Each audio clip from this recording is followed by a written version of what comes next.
Charles Baudelaire once noted, "The devil's finest trick is to persuade you that he does not exist." This statement, while seemingly cryptic, carries profound implications. Imagine, if you will, a world where the most destructive forces are those that go unnoticed or unacknowledged. This is the world that Baudelaire invites us to ponder. His insight, though metaphorical, provides a lens through which we can examine a pressing issue in our world today: international institutional violence. International institutional violence, much like the devil in Baudelaire's quote, often goes unnoticed, cloaked in the complexities of global politics. But what is it exactly? In simple terms, it refers to the systemic harms caused by international institutions, either through their policies, practices, or general conduct.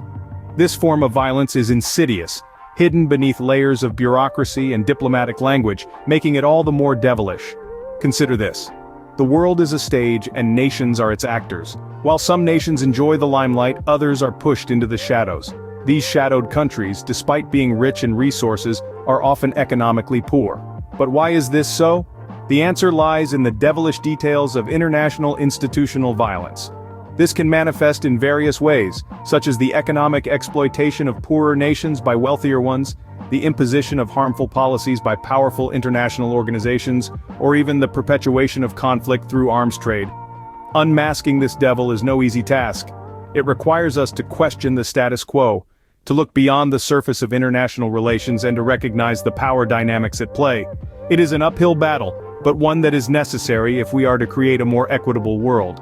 One such case that starkly illustrates this is the plight of resource-rich, yet economically poor countries.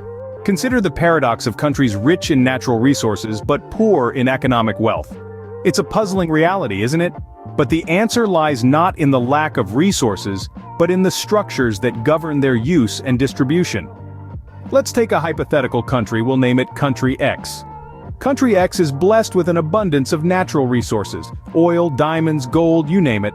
However, despite these riches, the majority of its population live in poverty. A strange contradiction, isn't it? Now let's introduce the role of international institutions. These organizations swoop in, offering loans and financial support. But here's the catch. These loans come with strings attached. The country is often required to implement policies that favor foreign corporations, undermining local industries. So what happens next?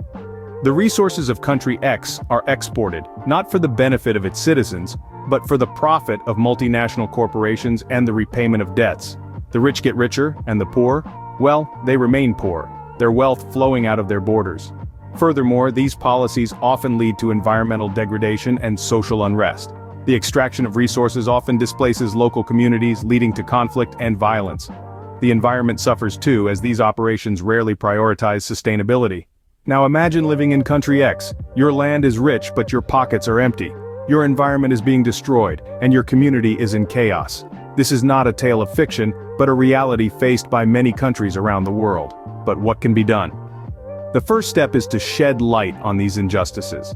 Awareness is the first step towards change. Advocacy for fair trade policies, debt forgiveness, and environmental responsibility is crucial. In this scenario, international institutional violence is not just a theory, but a lived reality for many. In the face of such institutional violence, the words of Baudelaire resonate even more. We've explored the harsh realities of resource-rich yet economically poor countries, victims of a silent, systemic violence. This is not a simple case of bad luck or poor management. No, it's a calculated exploitation, a clever trick played by powerful international institutions, much like the devil in Baudelaire's quote. The resources that should have been the wealth of these nations have become their curse, fueling a cycle of poverty, conflict, and instability. It's a story repeated in many corners of our world, a bitter tale of riches to rags. And yet, the greatest deception isn't the exploitation itself, but the veil of ignorance drawn over our eyes. We are led to believe that these are isolated incidents, unfortunate but unrelated. The greatest trick international institutions have played is to convince us that this violence doesn't exist. But much like the devil in Baudelaire's quote, it's high time we unmask it.